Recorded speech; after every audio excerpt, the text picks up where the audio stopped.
Ilocos empanada. Ano? Tara! Ari ako. Rice flour, 400 grams, paminta, seasoning salt, anato. At magpapakulo tayo ng 3 cup of water. Ayun. Tapos lagay natin pag kumukulo na. At patayin na at ilipat. Ayan. Mix natin. Yan yung maging dough natin. Ayan. Massage lang. Tapos na yan.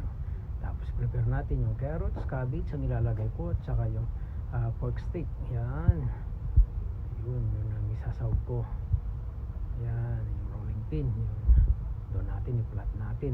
Gumamit ako ng plastic na ziplock para hindi dumikit. Ayun di ba? Napakaganda Yan, ganyan lang. Tsaga-tsaga lang. Ayan ready na Ayun. Ayun. Tapos pirituin lang natin ng mga 4 to 5 minutes. Ayan. Yummy. Yummy yan. In my tummy. Yummy in my tummy. Ayan luto na. Yum! Thank you for watching everyone.